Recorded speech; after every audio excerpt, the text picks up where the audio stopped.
when I stop using my relationship really as my sort of emotional compost heap, men respond differently.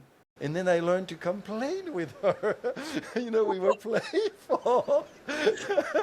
When they're tired of all the ways that don't work and they're willing to do this, what they tend to see is a man who moves towards her. Welcome back to The Vibrant Couple.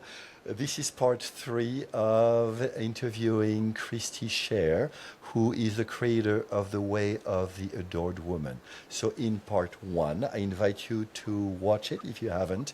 We talked about if men are women's worst enemy, and of course men are not. If you are listening, I want to make sure that this is not a place to be divisive, that men are better, women are better, whichever camp you are at, because this goes nowhere than further disconnection and loneliness. This is about learning to be equally powerful and have power with each other, and then learn to dance with our similarities and differences. And in part 2, here is the link. We talked about what an adored woman is, and that was a wonderful conversation. And part of what we talked about was that in the first part of our life, we focused on the outside. And basically, it is no secret that women want to change men, and that gets in the way. And as we mature and get more skilled and know ourselves more and love ourselves more and more, we become able to basically focus on changing from within, which I understand the adored woman is. So, what are the sufferings a woman must go through or goes through predictably in our still highly patriarchal culture? I want to be a little playful here when I say that I'm going to take issue with something that you just said. Please. But it's in response to answer your question. I'm not convinced that women want to change men. I do think that women, I think we're in a time in culture where certain feminine values or certain attributes of women have been called emotional intelligence, and that we've sort of swung a little bit to the side of prioritizing how women relate to one another as the way that we should all relate to one another culturally, socially. I think that there's lots of issues around masculinity, and for good reason at times and in certain places. But I'm not sure that women really want to change men so much as I tend to see women as being the hearth keeper of growth, of expansion. The feminine is itself expansive. Like if we think of Shakti, Shakti is like all movement, all expression. So that's always expanding. And Shiva is consciousness. Like there's no like, oh, I want to expand that. Like it's just stillness, being. And I think that a woman who is more feminine in nature is going to be more like, oh, what's the next thing we can do? What's the next edge of growth? What's the next place we can expand? And a man who is more masculine is going to want nothing more than just to be in peace, like to zero everything out. So if we understand that it's not that women want to change men, it's that a woman who is a more feminine essenced being is actually doing what the feminine energy in her wants. She wants to feel aliveness. And if you're not growing, you are not alive. We actually have to grow or we stagnate. And so it's emotional death to a woman to not be evolving. Not so to a more masculine oriented consciousness or personality, that growth is not always considered desirable. It takes effort. It takes constant challenge. And that's actually a place where I think a lot of men in this era are under-skilled and under-resourced, which is to be able to face challenge. I think masculine beings tend to grow more through challenge and confrontation. Certainly when I work with men and women, I am actually much more direct in confronting men. And there's a sort of more, there's a softer approach that I tend to take with women, because men tend to do much better with me just saying, here's the thing that you're doing that's not working. Yep. And they tend to take it very well. They usually go, thank you, like after they kind of register the slap. Yeah. But it's different for a feminine being. And so I think that if we had a culture in which there was more mentoring of men, because I think that we do not have mentors for men. We tend to have more relational structures in women's worlds. But men need to understand that growth is actually an essential part of their own life, not for her. So that's sort of like a bigger piece of holding that I believe a woman is actually going to be the one who is on the leading edge of the relational growth. But for her to do that in a way that doesn't deplete her and doesn't inadvertently like overfunction or resource him in ways that sort of, take over for him, that allow him to be a boy as opposed to a man. For her to be the one who's at the leading edge has really to do with being in right relationship with her own, I think you've talked about it as longing, I talk about it as desire, that's to invite to invite a man into your desire is actually a really important, I think, feminine development, like part of our sort of psycho-spiritual development as a feminine being is understanding that, this is actually a way that I lead. And this is actually not just a gift to other people, but this is actually how life is trying to move through me and use me as a vehicle for creation in the world. And knowing how to stay rooted in self while inviting a man into it. And as with all invitations, they can be declined. I love that. Because men tend to experience women sometimes juicy and sexual, especially during the honeymoon, but often critical, nagging, and not all women, but there is enough of a flavor. And I really appreciate you challenging me on that, because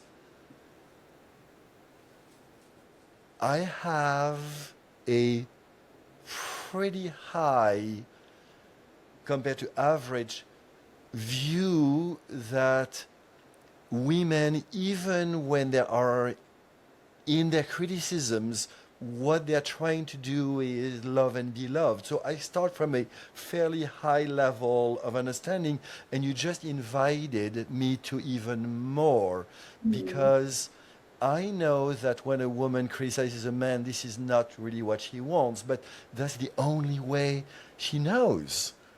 Yeah. Yeah. Most of us were not taught how to invite someone, how to make a request. So this is a big piece of my teaching with women is invitations, requests, boundaries, bottom lines, standards, like what are they and how do I engage in them? And most of us were taught complaint as a way of expressing a wish. And a lot of women think that, and look, there's a whole culture of complaint and like bonding through how bad it is, because there is a little bit of like the martyr in our complaints. Like, it's this bad for me. And and I'm withstanding this much, but see, still I'm like actually producing this much and still like, it's such a racket that when we, Hafiz, the poet Hafiz said that those who complain are living in the suburbs of God. Interesting. And if you want to be in a hot and holy matrimony, you cannot be in the suburbs in your marriage. Or in your You have to be the goddess or the god.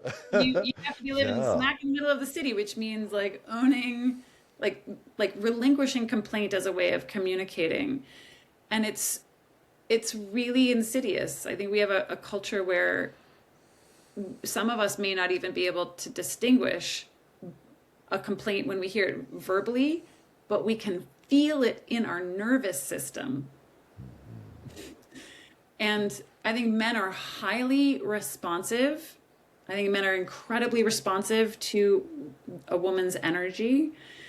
I think probably a lot of women would find that shocking, but I will tell you, when I really understood what it meant to embody my own power and to live, like really live and embody my desire, all of the men in my life started changing. Like my son Totally. started showing up differently with me. My son started, like being adoring of me.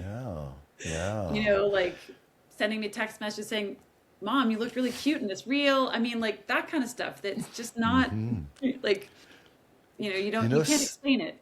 something interesting happened in my marriage of 25 years. And my ex-wife and I are no longer together.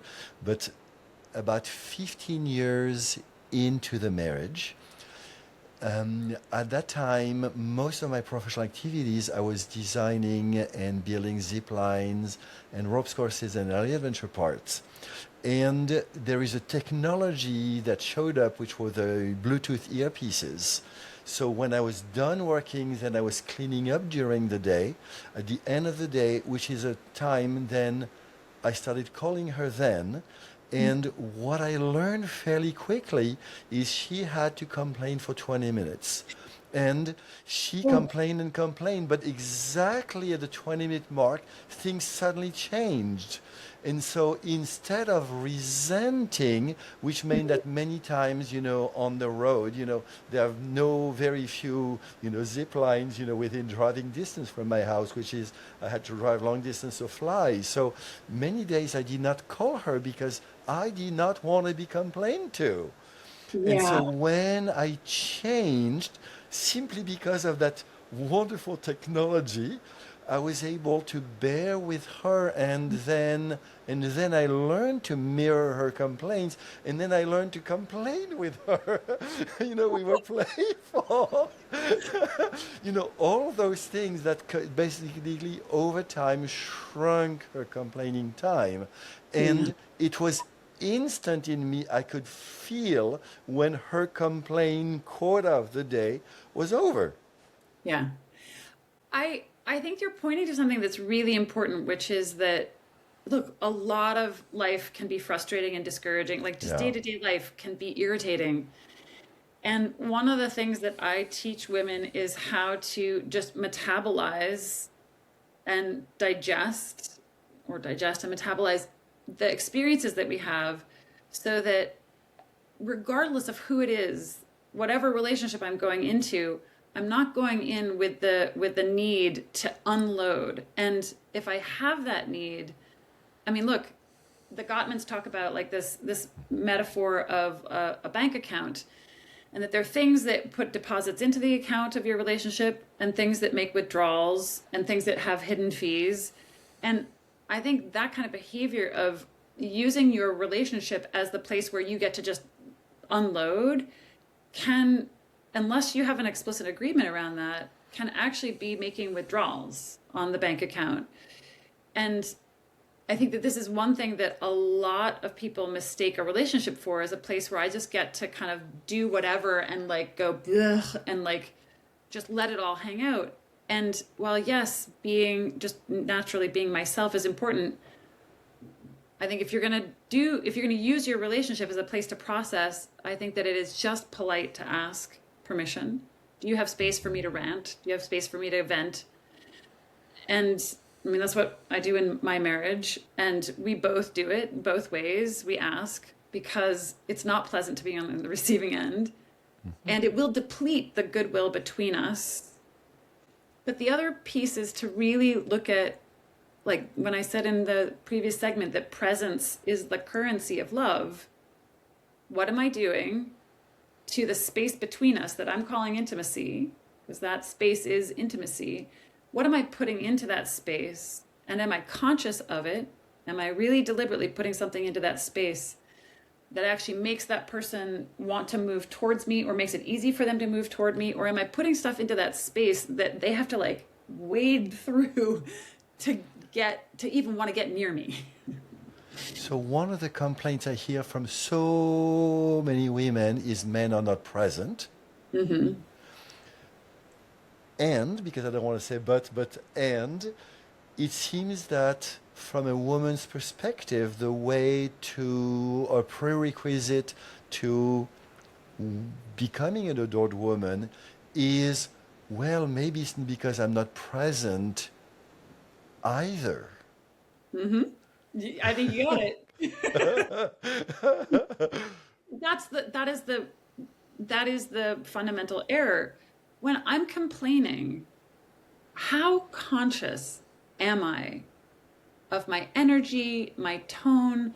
Most people are checking out when they're complaining. It's Yeah, like yeah, it's the wah wah wah wah. That it's the reason it sounds like that is because we're not actually fully present. Like if you are gonna do a conscious rant and really like really like emphasize it, like really accentuate it, it would be funny, and yeah. it would actually be the point. It's like I actually have this energy I need to get out.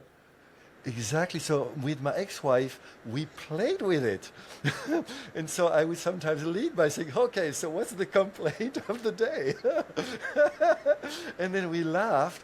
What I thought was the playfulness diffused it quicker, but this is also her awareness of it, her being conscious of it diffused it quicker.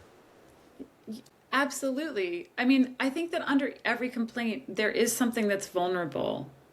Like I would wonder, and this is important for the people who are listening, that they not hear me just saying, you're depleting your relationship if you complain, is that there is something vulnerable underneath a complaint. Like maybe she spent all day navigating the world on her own and handling frustrations, and she's finally back in contact with her person, where she doesn't have to hold it all together anymore. And so what she's really longing for is just kind of be able to go, oh, that was so much effort all day. Like when I worked as a nurse, I would work 13-hour days. And towards the end of my work, my husband would start to say, like when I'd walk in the door, he'd say, "Give me your lunch dishes, like give me your lunch bag." And he would take them and he would wash them and put them away because I was so exhausted that I could barely focus on like getting myself dinner and getting into bed. And but I would hold myself together for 13 hours, taking care of high acuity patients and not stopping. And I could function for 13 hours. But when I came home, I literally was non-functional from then until I went to bed. And I think that's the time when we're really vulnerable. We have some level of need that we're not aware of. So could I simplify by saying, if your woman complains to you, please listen it first as she longs to be in her feminine with you. Hmm. I think that we could say that both of men or women, that there is some longing or need underneath complaint, and that it is the skillful listener who actually isn't just listening to the language, but they're listening to the unspoken current. And I think that this comes from having, I mean, for me, this came from having kids. They will say, "I'm not tired, I'm not tired, I'm not tired," but you can see they're like trying to not close their eyes, and they've kind of come apart. And Yep. they insist that they want to have one more game or whatever. Or they say they want something, and all of us do this. We say we want one thing, but very often, if there's complaining or sort of, ineffective behavior happening, there is some need that we don't actually have either the current skill level to express or even acknowledge. And I think it's one of the most loving things that we can do to the person that we're with, and this is not caretaking, but to listen at a deeper level when they are distressed, when they're engaging in behaviors that we don't like, because ineffective, self-protective, defensive behaviors like chronic complaint are there because that was the best attempt. That's our best attempt. We haven't learned something that's either more direct or more effective. And when we can listen to what's underneath, like, you sound really tired. You sound really frustrated. You sound lonely. I mean, usually those are the things that are underneath the complaint. So basically, learning to listen to other, learning to listen to oneself, learning to listen to the relationship, learning to listen to our depleted bank accounts, learning to listen to this, to this, to that. And then the next level in maturity is learning to listen to the others listening. Mm-hmm. Yeah. So then your husband can say, hey, darling, you held it together for 13 hours. Come here for a relaxing hug or whatever it is that you can relax. Yeah. And I think we have to be self-resourced for that. I mean, I think men need to be self-resourced to be able to show up in their relationship fully, just like a woman needs to be self-resourced. And to be a space where your person can, not always function perfectly, not always get it right. I think that there is, we have to be very well resourced to extend goodwill and generosity in our relationships. But those pieces around, like, the complaint and the criticism, like, what comes before being an adored woman is usually a lot of not actually knowing how to get your needs met, and sometimes not even knowing what your needs are. But every time I've ever paused a woman who was sort of in the midst of complaint structure of communication and said, I'm hearing this. Can we drop a layer deeper, and can we, what is the longing here? Like, what is the thing that would satisfy this? And she can almost always identify it. Like, if she's complaining about it, she actually can identify that there's something that would satisfy it. And if she could she formulate that into a request or a desire? It starts to shift not only the relationship, but it starts to shift her sense of agency. I love it. And I'm pretty sure in your work you see so many women saying, but men don't want to do the work, they don't want to come to therapy, they don't want to go to workshops. And what I'm just learning from our conversation is, if a woman were to say, I went to this workshop, I listened to the podcast, I learned these three things, and here is what I'm going to do different as a result, or here is what I just did differently, then instead of men feeling that they have to, would somehow much more likely be willing to go along and play with. Yeah, I think that there is a piece here that's really important, which is that so many people, men and women, but I'm going to speak to women on this for this moment, assume that the relationship should be doing something for them. So we come to the relationship asking for the relationship to actually do something for us. Yep. Make me feel better, make me feel happy, make me feel loved, make me feel like relieved or what have you. And so she's bringing the energy of her own depletion and wanting the relationship to fix that. And that's actually backwards. A relationship cannot give us anything that we don't give ourselves and have in ourselves. And so when I come to my relationship resourced, when I know how to metabolize and process my own stuff, when I know how to ask for exactly what I need, which is sometimes that may be like venting, ranting.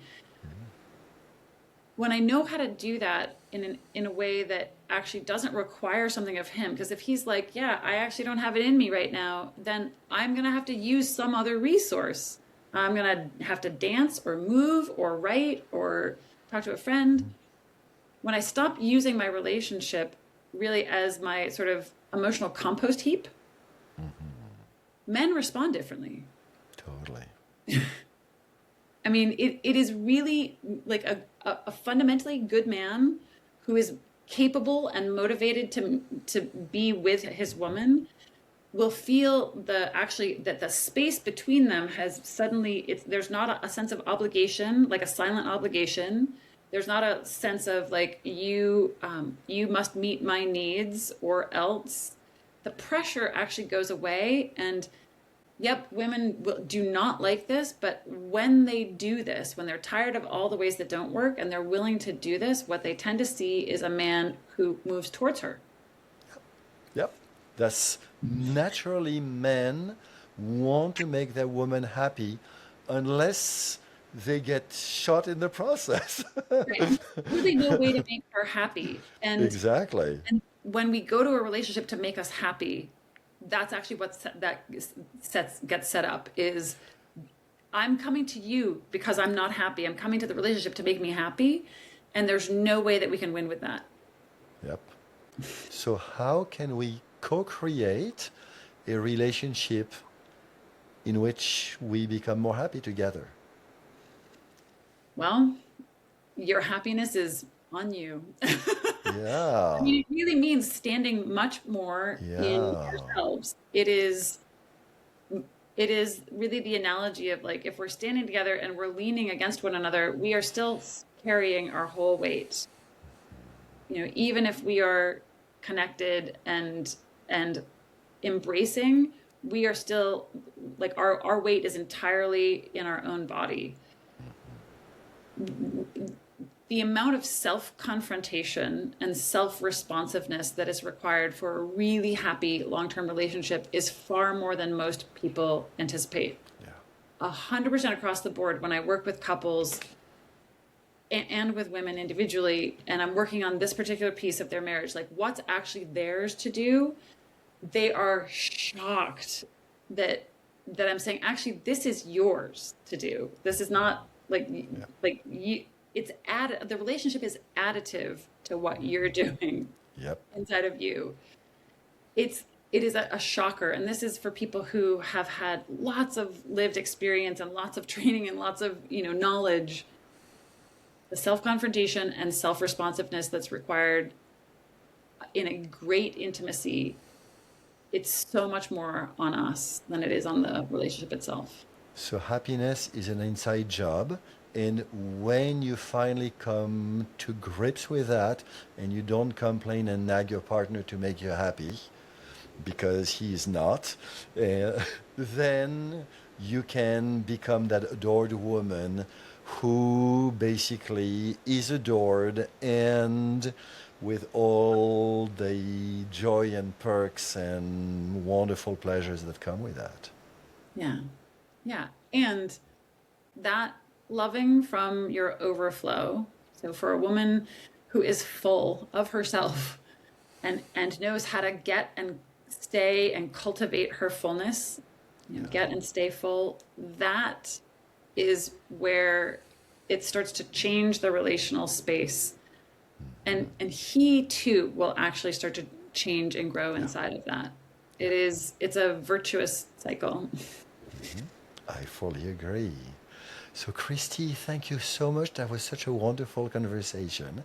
I have the sense that I'll want to invite you again to talk in a future topic. And one of the topics I'm picturing is, men don't need to be adored, but I sense that we need to be admired. Mm-hmm. Yeah, that's a great conversation to have. I would love that. It's been absolutely delightful. Thank you so much, Valdo. Well, Kristy, please keep up the good work.